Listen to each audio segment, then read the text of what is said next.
My business would be successful if I just didn't have humans working in it.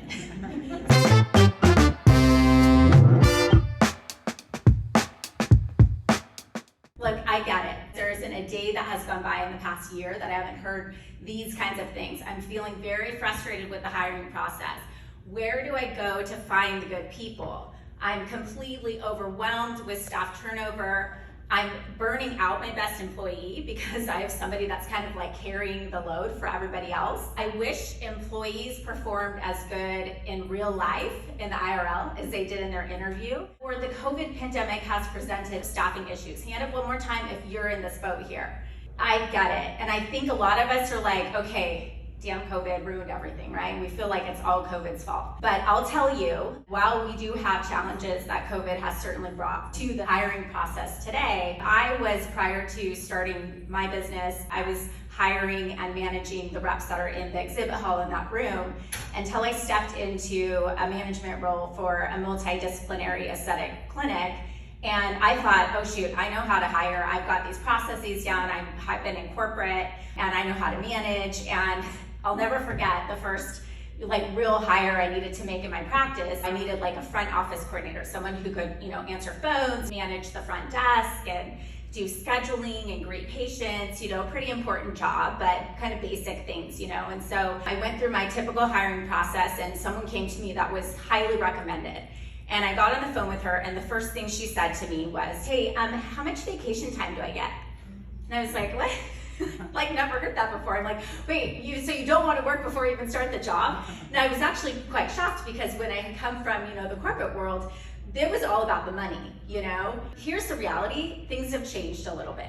The bottom line is the workforce is really more deliberate and discerning than ever, okay? And this happened prior to COVID with Gen Z and millennials coming in and the workforce just in terms of motivations.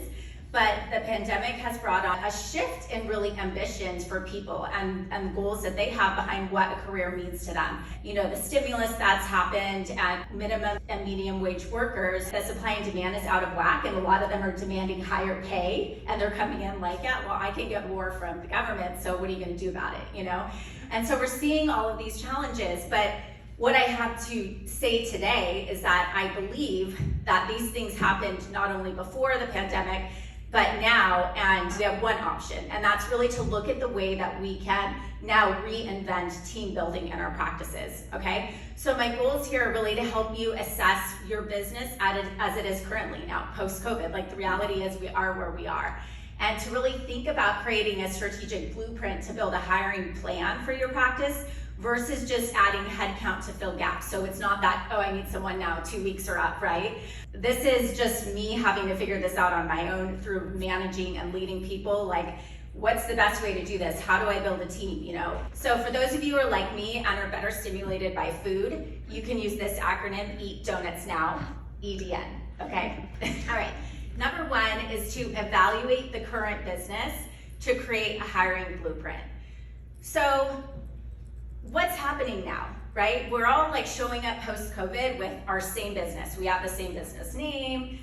Some of you are expanding, I get it, but for the most part, we're showing up with the same business that we had, probably some or, some of the same elements of our team, same patients, same practice, right? But things have changed.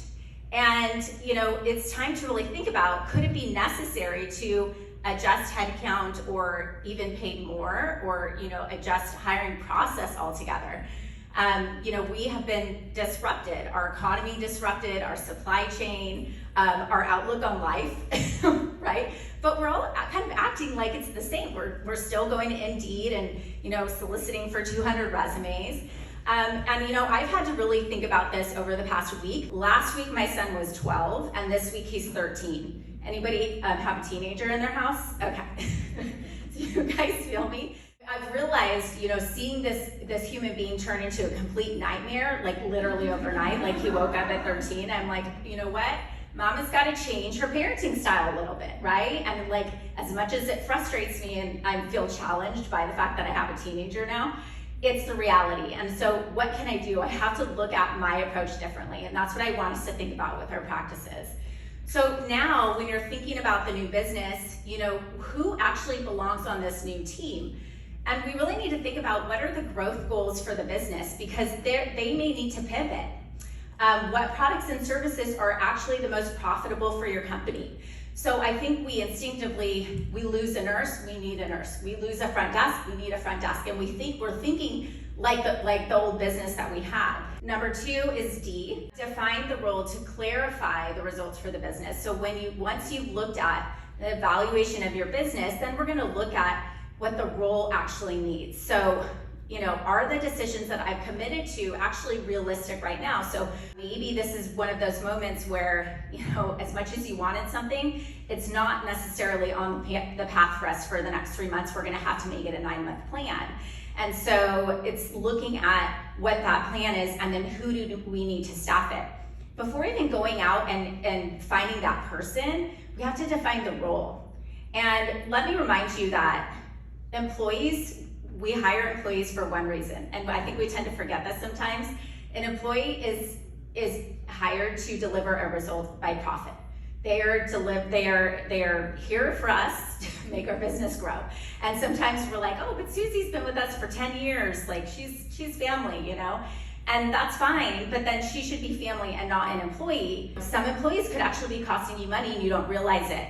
And part of that could be not so much that they're not great employees, but potentially the role that you hired them for, the key objectives that they're responsible, the results that they're delivering aren't exactly what the business needs. And now, looking at this pandemic and looking at the way that your business may be shaping up differently, it may be time to even go back to the employees that you have in your business and decide, are they actually producing profit? And I mean like 4x profit for my business. So when we think about role clarity, we need to be specific. And I always think it's funny when we put out like, oh, can you send me a job description for insert job title, and it's like, boop, put that up on and you're like, wait, or you go and cut and paste someone else's job description and you put it up, and it's like, so think of yourself as a candidate when you're looking at a job to go apply for, and you're like, oh, nurse, blah, blah, blah, blah, blah, nurse, blah, blah, blah, blah, blah, nurse, blah, blah, blah, blah, blah. How do you pick? How do you decide which company to work for? They all look the friggin' same, right? We as employers have to be really specific about what we want, and not just the tactics, but the behavior. 90% of the time we hire somebody for the things, right? But then we fire them for the attitude or the behavior, right? Anybody been there? Like, this person was great, but they were drama, or it's the apathy toward doing the job. And so in our role, it's like dating, right? Like if you were to go to an online dating site, you wouldn't just say tall, dark, and handsome man, right? Like, or I want a dude. Oh my gosh, like, can you imagine how many applications I would get? Like if I, just said I want a man, but what kind of man? Like, what makes me happy? How would he, what kind of activities should we do together? Where should we go? Where do we like to vacation? This is the same thing when you're looking at a role. Clarify exactly what the business has to offer. It should be a partnership.